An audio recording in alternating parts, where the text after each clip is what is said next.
What's up, my friends, and welcome into something very unique, very different, and something that I'm super excited about. Welcome back to the PHLY Phillies podcast, and today it's PHLY Phillies games. Yeah, it's off-season content. We're looking for some fun things to do. So I thought we would do a little MLB The Show franchise mode, a rebuild. This is not a unique situation. We've seen other podcasters and YouTubers and things like that do this before, but I thought I would take a stab at it because it's a really fun exercise, and it kind of blends the two things that I love most, which is sports and gaming, and I really enjoy doing both of those things together, so I figured let's have some fun and do it here on the PHLY Phillies podcast as well. This is a zero rebuild mode, and what that means is every single player on our roster, from start to finish, from top to bottom, is a zero. In fact, we took out every Phillies player in the organization, and everybody is Joe Random. You can see from the top all the way down to the bottom that they are technically they have to be a 1. For whatever reason, MLB makes them a 1 when you do this, even though you can see all of their attributes. There's zeros across the board. 0, 0, 0. Everybody's a 0 in this game. The goal of this series is to take our 0 overall team. Every single player on this roster is not only a 0 overall, but also an F potential, which means they're going to grow at the slowest rate in terms of player development and things like that, is to take this team and see how long it takes us to win a World Series. Now, we have a few stipulations, a few caveats to how we have to play this game, how we're going to approach this game. So here are the rules for this franchise rebuild. Rule number 1, as I stated, every player on the roster is going to start as a 0 overall. To keep it within a realm of realism and not just to play MLB The Show, also to give us a little bit more difficulty, every single offseason, we can only sign 2 players per year. And when I say sign 2 players, I mean we can only bring in 2 free agents. We can re-sign and renew contracts for our current guys on the roster, but we can only sign 2 free agents that are not on our team every single year. The biggest rule in offseason spending, though, is the overall allowance of spending for these players. Now, what that means is we can only sign a free agent that has the same overall as the amount of wins that we had the year prior. Now, as we expect, a 0 overall team is not going to win many games. So the only rule to this is that players that are 50 overall and below can be signed anytime for free. But once we get to over 50 wins, we can only sign a player in free agency that matches the overall of the wins we had the year prior. The second part of this is the Rule 5 draft.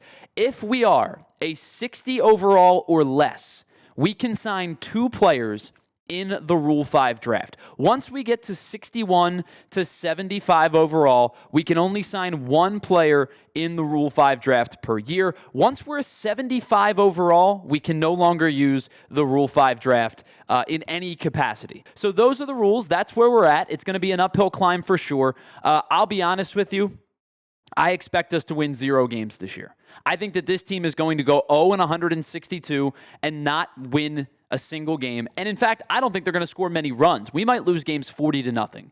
But before we get to the regular season, drop a comment down below. Let me know how many wins you think the 0 overall team, the team that you can see up there in the box, ranks 30th in everything: contact, power, pitching, defense, speed, how we are going to fare in this first regular season. So let's go into the calendar. Obviously, season starts in March. Let's flash forward to the end of May, because I think that the reality is we are going to win 0 games. We lost our first game 20-0. Guys are going to get hurt. We're just going to replace Joe Random with Joe Random. It doesn't really matter. I see a 22-1 loss to the Dodgers. I'm going to let the computer basically do all of our roster decisions for the first year because, again, it really doesn't matter. Multiple games in a row that we are not scoring any runs. We just lost to the Rays 31-2. This is a disaster. We'll keep them on the 10. It doesn't matter.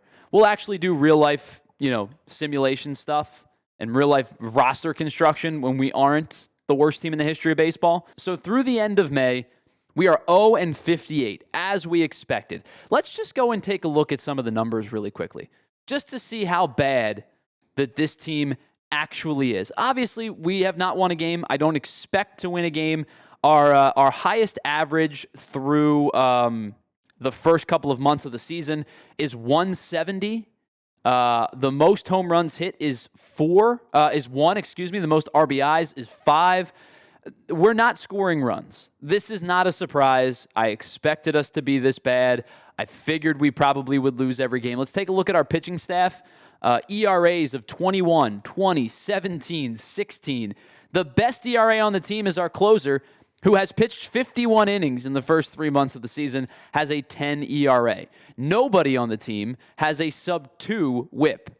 This is bad. I think it's only going to get worse.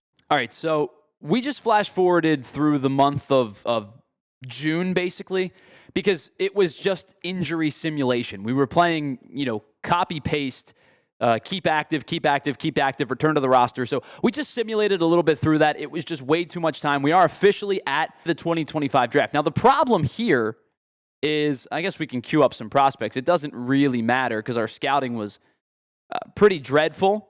And quite frankly, I think that we're not going to get a whole lot of the guys that we are scouting anyway because our scouts think that we are a good team.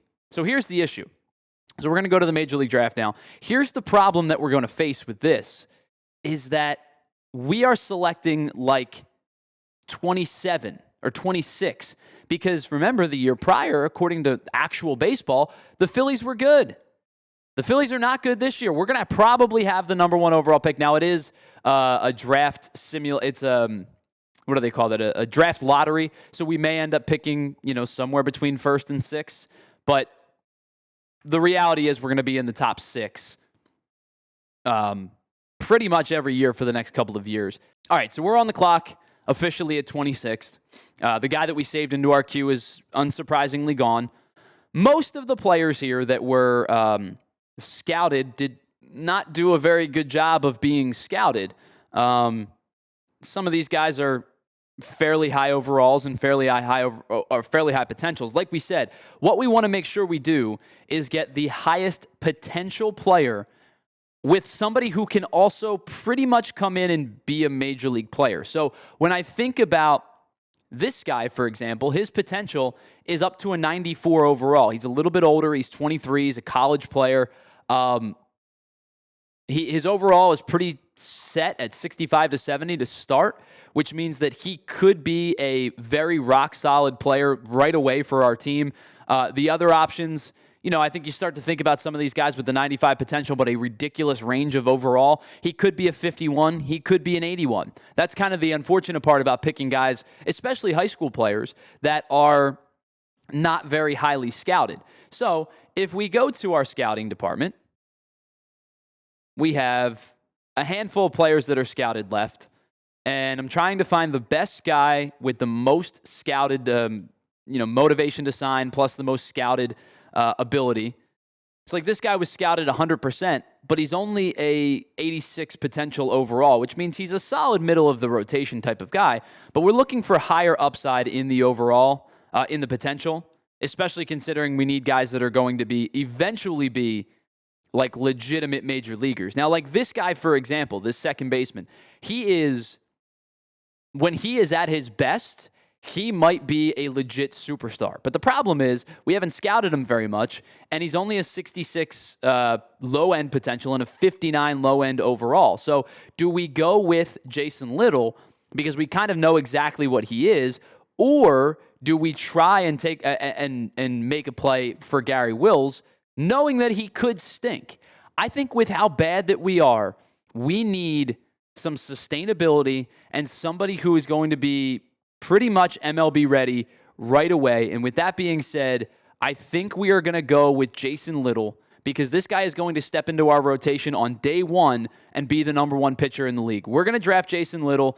I think Gary Wills is going to end up being a good player, which really frustrates me if he ends up being that good of a player. But I think we need certainty here, and that's where Jason Little comes in. So we're going to go with Jason Little. We'll simulate to our next pick, which is the 61st pick in the draft, and we are up once again.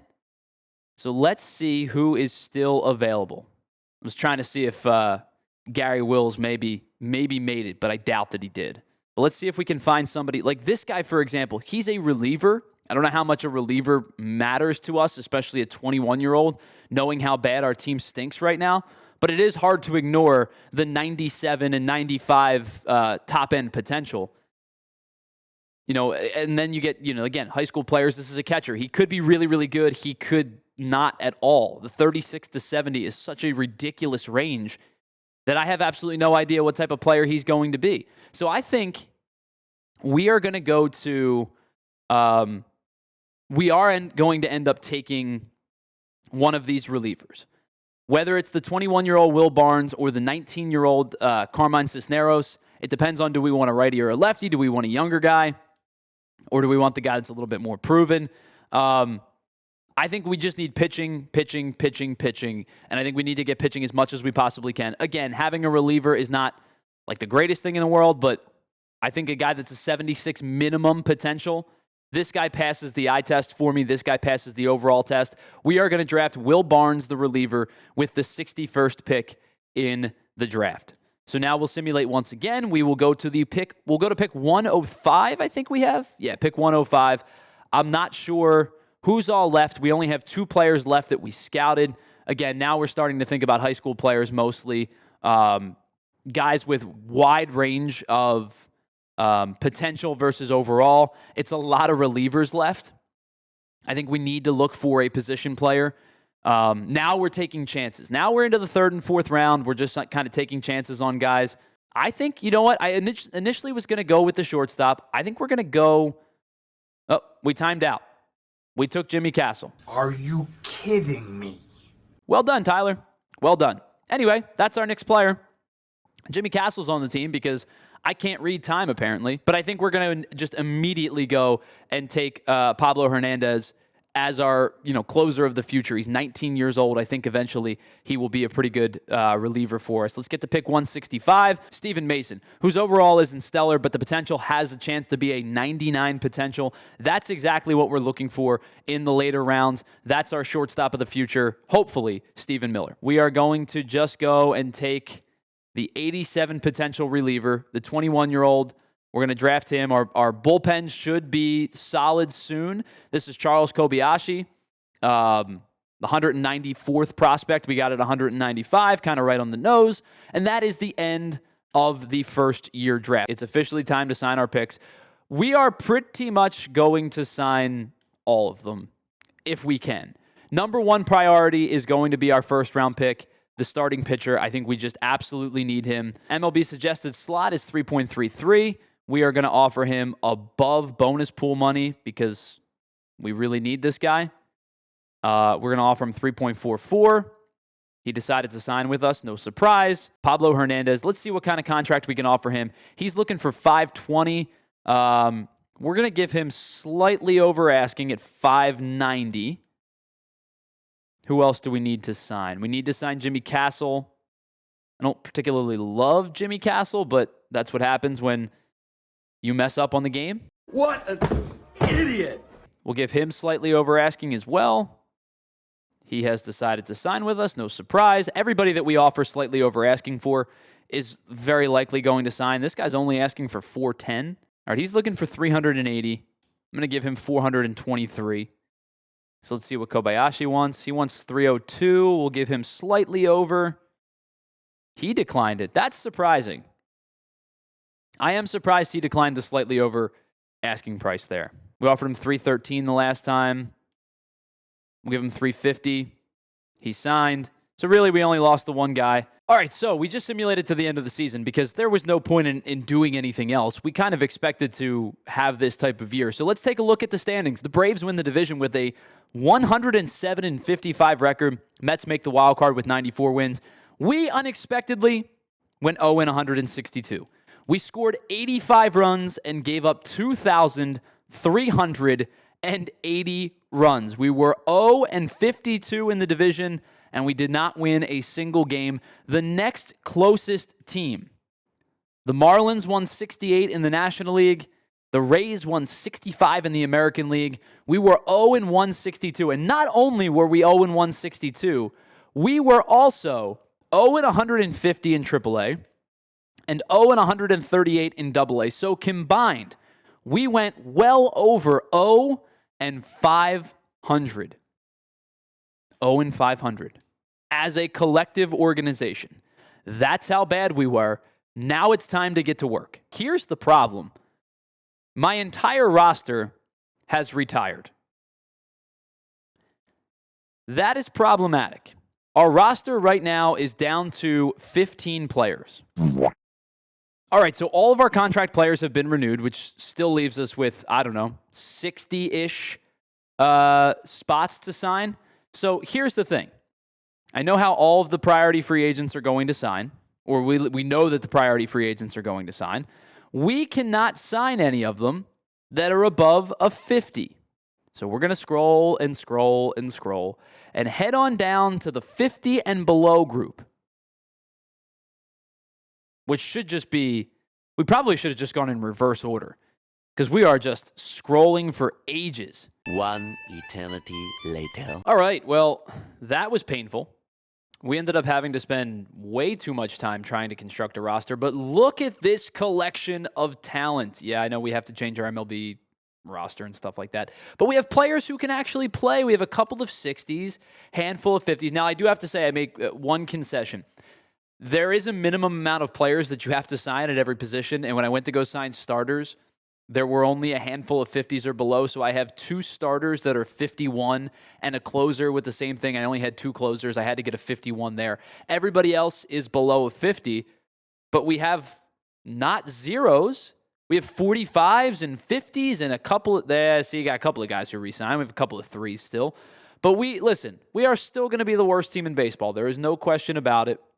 However, we are significantly better. So now we can simulate all the way up to our 40-man roster selection. Today is the day to offer contracts to free agents. No, we are good, man. The Rule 5 draft is the next big one. We got to get through the Rule 5 draft. We should have the number 1 pick, or odds to have the number 1 pick, because I'll be honest with you, draft lotteries are stupid. I hate draft lotteries. We finished 0 and 162. We should probably have the number 1 pick. Just saying. But anyway, let's see where we end up. We do have the number 1 pick. As was kind of expected, the A's jumped 6 spots. The Rockies jumped 5 spots. But we have the number 1 pick in the Rule 5 draft, which is going to be the next thing that we do. And again, we can take 2 players in this year's Rule 5 draft. They can be anybody we want. We don't have to have any kind of overall stipulations. Now, here's the thing. Ildemaro Vargas does nothing for us. He's 34 years old. He has the A potential, but, that's going to go down.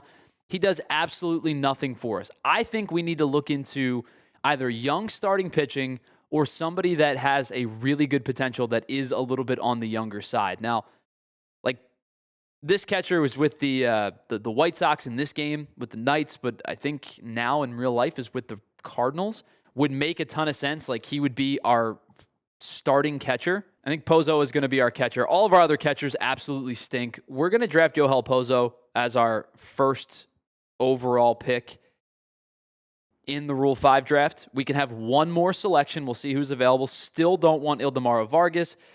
That's a starter. I think that you have to take a starter. I'm going to look to see if anybody has any good potential.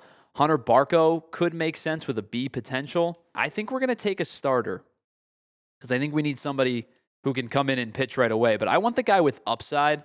I want the 67 overall B potential. We're going to take Hunter Barco from the Altoona Curve, and he is going to make the Major League roster.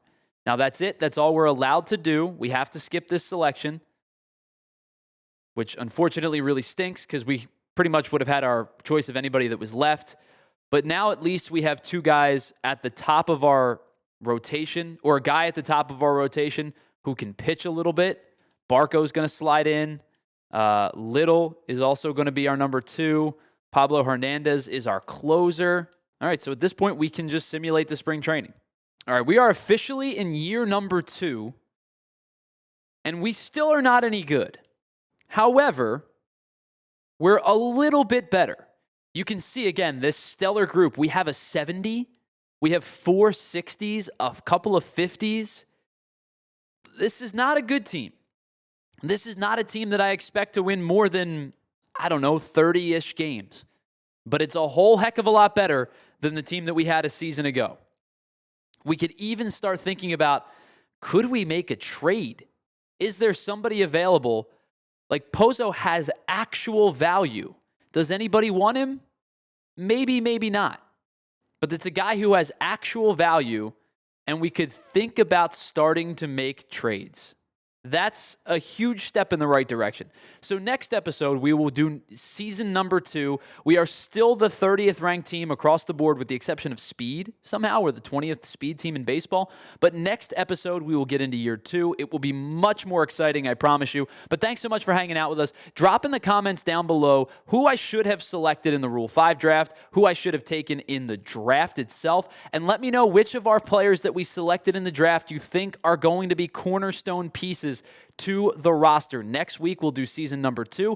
I think we're going to win about 35 games next year. Let me know how many wins you think we're going to come into for the 2026 season. Thanks so much for hanging out with us here on the PHLY Plays channel. PHLY Plays MLB The Show. We'll be back next week for more PHLY MLB The Show content right here on YouTube and on PHLY. See you then.